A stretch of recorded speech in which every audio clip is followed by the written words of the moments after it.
السلام علیکم ورحمۃ اللہ وبرکاتہ۔ ناظرین، ہم اپنے اس پروگرام کے ذریعے پنجاب حکومت کے خاص طور پر اور مجموعی طور پر حکومت کے جو اقدامات سرکاری ملازمین کے خلاف ہیں ان پر گفتگو کرتے رہتے ہیں، ملازمین کو آگاہی دینے کے لیے کہ ان کے ساتھ کیا زیادتی ہو رہی ہے۔ گزشتہ ہم نے اپنے کئی پروگراموں کے اندر مختلف طریقوں سے اور مختلف صوبوں کے اندر جو ملازمین کے قوانین ہیں، تنخواہیں اور پینشن کے متعلق، ان کا ایک کمپیریزن بھی اپنے پروگرام میں رکھا تھا اور حکمران طبقے کی یعنی حکومت کی توجہ اس زیادتی کی طرف دلائی تھی۔ حکومت کی طرف سے ابھی تک کوئی خاطر خواہ اقدام ایسا نہیں کیا گیا جس کے نتیجے میں سرکاری ملازمین کی کوئی داد رسی ہو سکے۔ البتہ گزشتہ دنوں پنجاب حکومت کی طرف سے ایک نوٹیفیکیشن ریوائز کیا گیا، یعنی پینشن اصلاحات کے نام پر جو ظالمانہ اصلاحات کی گئیں اور ظالمانہ قوانین بنائے گئے وہ ابھی تک تمام کے تمام تقریباً باقی ہیں۔ صرف اس میں ایک ترمیم کی گئی ہے کہ جو فیملی پینشن 10 سال تک محدود کر دی گئی تھی، سپاؤس کی حد تک اسے بحال کر دیا گیا ہے۔ یعنی سپاؤس جو ہے سرکاری ملازم کا، اگر سرکاری ملازم فوت ہو جاتا ہے تو اس کے سپاؤس کو بھی تا حیات یا ری میرج تک یعنی دوسری شادی کرنے تک اسے وہ پینشن ملتی رہے گی۔ یہ نوٹیفیکیشن آپ دیکھ رہے ہیں، لیکن اس کا یہ مطلب نہیں ہے کہ پینشن کے سابقہ قوانین بحال ہو گئے ہیں۔ بعض لوگوں نے اس سے یہ تاثر لیا یا اپنی مختلف پوسٹوں کے اندر یہ بات کہی کہ پینشن کے سابقہ قوانین بحال ہو گئے ہیں۔ یہ ان کی جو اپروچ ہے وہ درست نہیں ہے۔ صرف سپاؤس کی حد تک یہ چیز بحال ہوئی ہے کہ ان کو پینشن جو ہے وہ تا حیات دی جائے گی، لیکن اس کے اندر وہ مائنر بچے یا وہ ان میرڈ جو بیٹیاں ہیں یا جو معذور اولاد ہے جن کی پینشن کا حق رکھا گیا تھا، وہ پینشن جو ہے بحال نہیں ہوئی۔ دوسرے لفظوں میں ہم یہ کہہ لیں کہ اگر سپاؤس یعنی سرکاری ملازم کا جو فوت ہو گیا ہے، اس کا سپاؤس اگر 10 سال تک پینشن لے کر پھر وہ بھی فوت ہو جاتا ہے تو وہ پینشن نیکسٹ جو فیملی ہے، یعنی اگر بیٹی ہے یا کوئی چھوٹا بچہ ہے یا معذور کوئی اولاد ہے، ان کا جو حق تھا پینشن کا وہ بحال نہیں ہوا۔ 10 سال سے زیادہ یا 10 سال سپاؤس اگر پینشن لے کر فوت ہو جاتا ہے یا ہو جاتی ہے تو پھر وہ پینشن جو ہے اس کی فیملی کو یا ان کی اولاد کو، اگرچہ وہ ڈیزرو بھی کرتے ہوں، وہ ٹرانسفر نہیں ہوگی۔ اس لیے ان قوانین کی بحالی ابھی ضروری ہے اور باقی ہے۔ اسی طرح پینشن اصلاحات کے نام پر جو سرکاری ملازمین کا لیو انکیشمنٹ کا حق تھا وہ بھی ختم کر دیا گیا، اور وہ صرف چند لوگوں کو نوازنے کے لیے استعمال کیا جاتا ہے۔ اور اس کے ساتھ ساتھ 2 دسمبر 2024 کو جو 2 نوٹیفیکیشن کیے گئے کہ ایک کے اندر پینشن جو ہے وہ 10 سال تک فیملی پینشن کو محدود کر دیا گیا تھا، جو کہ اب سپاؤس کی حد تک تا حیات یا ری میرج تک کر دی گئی ہے، لیکن فیملی پینشن اسی طرح ابھی 10 سال تک محدود ہے۔ اور دوسرا نوٹیفیکیشن کیا گیا تھا کہ ان سرکاری ملازمین کو جو پینشنرز ہیں، ریٹائر سرکاری ملازمین ہیں یا جو ملازمین ریٹائر ہو رہے ہیں، ان کو گزشتہ سالوں کے اندر جو پینشنوں کے اندر اضافے ہوئے تھے وہ مل رہے تھے۔ 2011 اس طرح 2015 اس طرح ایک اضافہ اور ہے، یہ اضافے انہیں مل رہے تھے۔ اب 2023 اور 24 کے جو اضافے ہیں ان کے نوٹیفیکیشن کے اندر بھی یہ لکھ دیا گیا کہ اس نوٹیفیکیشن کے بعد جو لوگ ریٹائر ہوں گے انہیں یہ اضافہ نہیں دیا جائے گا۔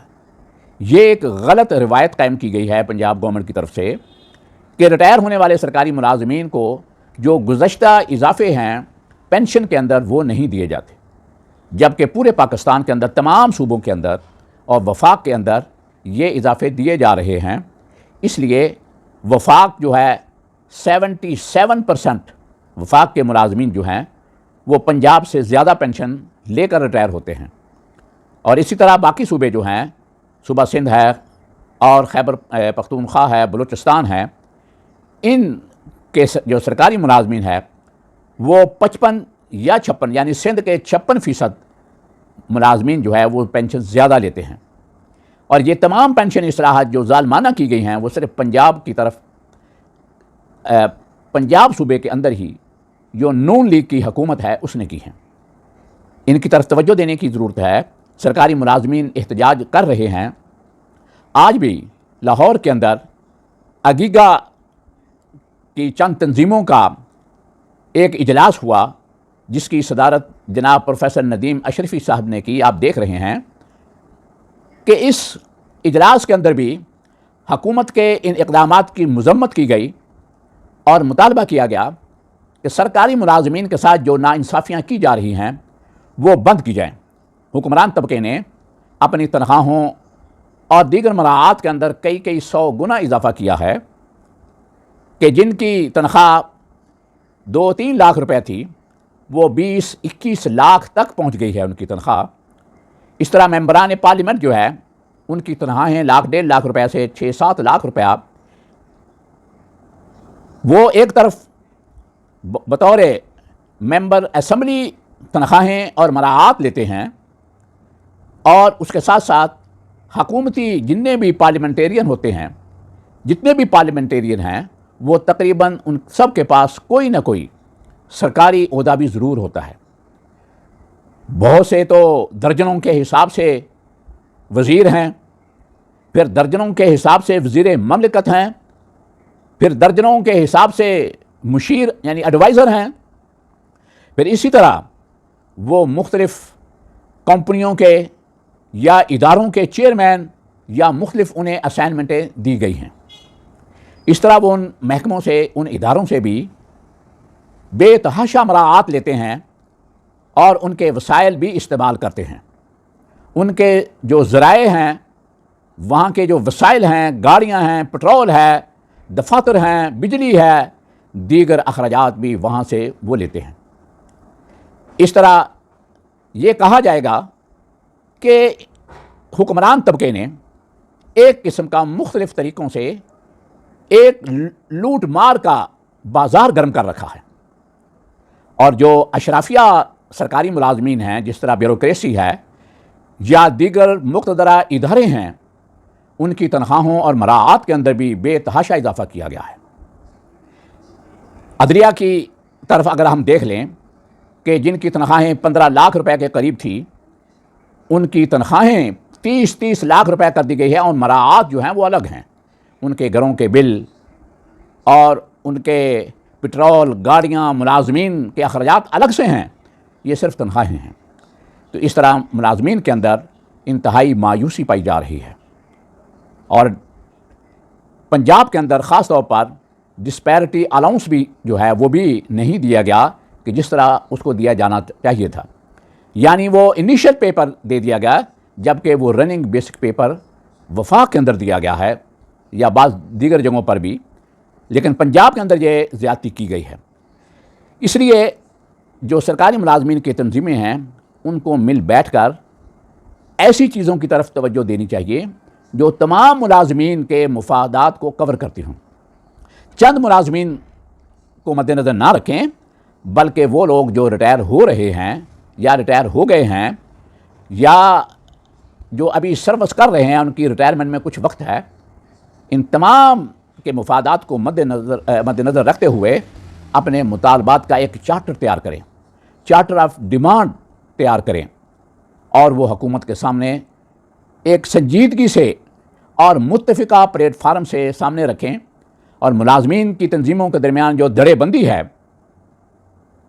اس کی طرف بھی توجہ دی جائے، اس دھڑے بندی کو ختم کیا جائے، اور چند مطالبات جو ضروری ہیں ان پر اتحاد کر کے ایک بھرپور طریقے سے تحریک چلائی جائے تاکہ حکومت ملازمین کی آواز سننے پر مجبور ہو۔